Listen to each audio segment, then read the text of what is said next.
Question number 4. Who is the biggest X factor player that can swing a series or change a series? Joey, let's go to you on this one, man. What do you think? Who is your guy in any series that you think could potentially change something? Do you have the same player in mind that I do? Does it have to do with the last question? Should we say it on the count of 3?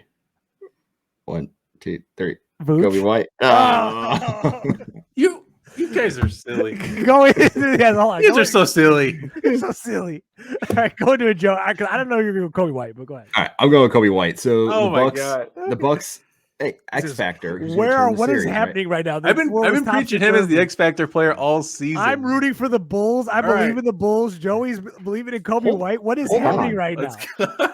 I think I've always agreed that he could be the X Factor off the bench, right? I've always stood by that. My issue was that he's not the starting point guard for way too many minutes. Yeah.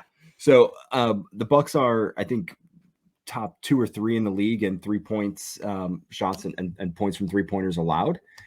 We saw Kobe go on a run there in game 1. I think it was 9 unanswered points.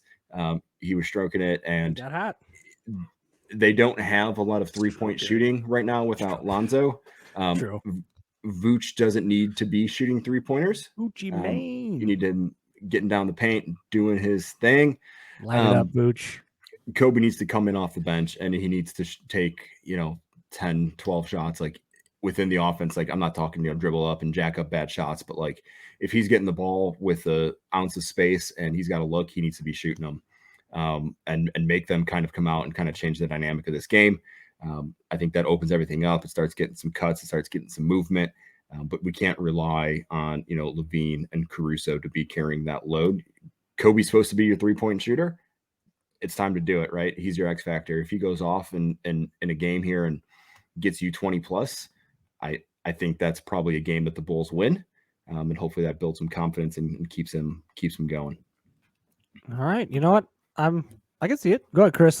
Give us your X factor player. I jokingly put Kobe White in here on my list. My other jokingly one was Ben Simmons. Apparently, there's a rumor he's going to come back for game 4. Yeah. You're not in your Celtics are in trouble. Celtics are in trouble. So Celtics got to steal this one. This game's close right now. Yeah, it ended up getting close. So. But my X factor, I think this is I still consider this an X factor, is D'Angelo Russell. The guy's got 11 points in game 2, 10 points in game 1. Imagine this guy getting 20 points a game with Anthony Edwards and Karl-Anthony Towns getting their points as well.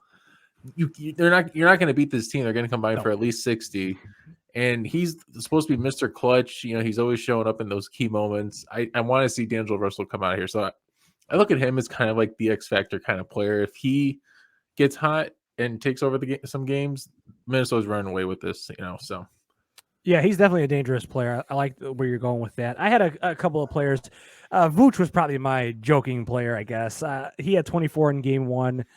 If Zach and DeMar get things right, like you said, Joey, if Kobe's coming off the bench and looking all right, if Vooch is a 20-point-a-game scorer in this series, that gets real interesting real fast for the Bulls. But we'll see. I don't know if that's to be believed. But I think the players that I kind of circled in my head were this one's probably pretty obvious, but Jordan Poole in Golden State, and this is more for I think a playoff run. Mm-hmm. If he's doing what he's doing in the first 2 games, he had 30 and then 29. If he's that guy, holy crap, the Warriors are real good, real fast. PTSD. Yeah, PTSD is a very, very scary lineup, and the Suns you could potentially get them in the second round. That is not a team you want to play in the second round. That is wild. Yeah, you might be right. That might be, if he's hot compared to D'Angelo Russell being hot, who's a scarier team? It's definitely Jordan Poole and the Warriors. It's true. I mean, Steph had 34 off the bench in game 2. So if and Clay starting to kind of round into form, it's so crazy. Like it's nasty, man. If you have like that lineup with it's Draymond, Wiggins, Poole, Clay and Steph, holy crap, man. I don't know. That starts to get scary for every team in the West, let alone a finals run. So, and especially if Poole's playing that great.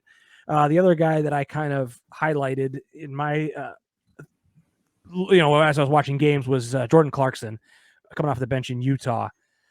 He had 21 in game 2 that they lost, only 10 points in the game they won. But if he's scoring 20 points off the bench for them, it gives them another offensive threat. I think If- that's a nice. If he's scoring 20 points and Utah can just guard the perimeter Yeah. a little bit, Maxi Kleber went 8 for 11 from 3. Dude shoots typically 34% on the season, and 7 of them were uncontested. So it's like just get out there, Yeah, put a hand up. Put a hand up. Like, I mean, come on. we'll see. Because has Luka been rumored to come back yet at Yeah. all? Or Maybe game 3. It sounds like very likely game 4.